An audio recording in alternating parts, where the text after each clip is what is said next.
Hello, and welcome to Science of Design Talks. We created these short, snackable video series for marketing and product leaders who want to learn how they can use behavioral science to scale and grow their products. Each video is only a few minutes long and will cover a single behavioral science principle plus some real-life applications of it.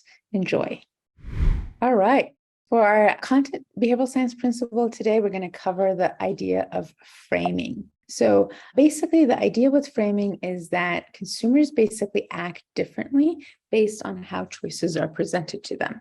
So let's say you're in the grocery store and you have 2 pints of frozen yogurt. One says it's 20% full of fat. The other says it's 80% fat-free. So to Spock, these are exactly the same thing. There's no difference. But chances are you're going to grab the 80% fat-free frozen yogurt. And this is a principle that many times we use, especially with technology companies, where we're trying to reframe the user's brain, their solution, and how it works, and the end benefits of it. So the example I'm going to share with you is really, they're one of our clients, they're a real estate technology company. They are trying to displace the traditional realtor model by bringing in technology and automation. And as a result, they're able to save consumers about 2% on their real estate transaction deal. So whereas a traditional realtor would charge you 3% to sell or buy your home, it really only charges you about 1.5%. Now, in the Bay Area, in the San Francisco Bay Area, where they started,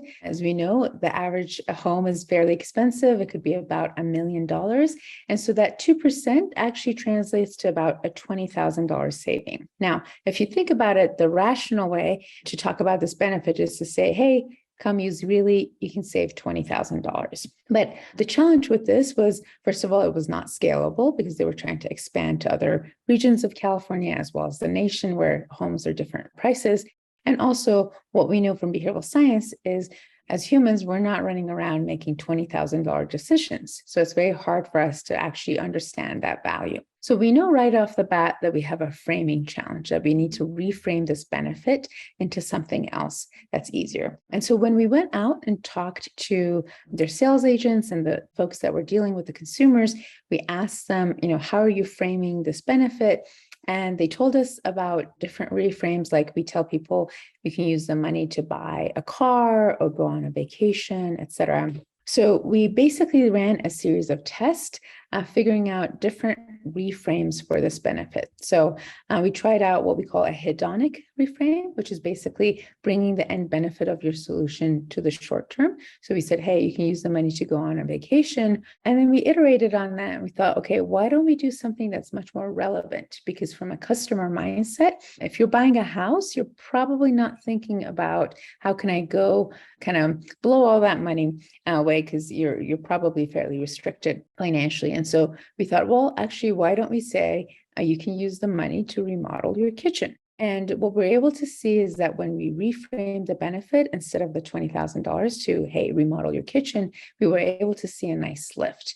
And so we iterated further on that, and we came up with other variations like, hey, you can use the money to pay off your mortgage 3 years earlier. And the good news is that we were able to really radically decrease the customer acquisition costs. So we were able to reduce their cost per sign up by 43% using this reframe, and their cost per install by 20%, which was quite significant. And so this hopefully illustrates the power of using a behavioral science principle called framing. Do you have a marketing or product challenge that could use help from behavioral science? Each month, we offer 5 free behavioral science consults with our team of scientists to our listeners. To see if you qualify, simply follow the link hellonextstep.com/SOD and drop us a note. And remember, you can also take advantage of the wealth of free content that we have on our website in our resources section, including videos, how-tos, and case studies. Thanks so much.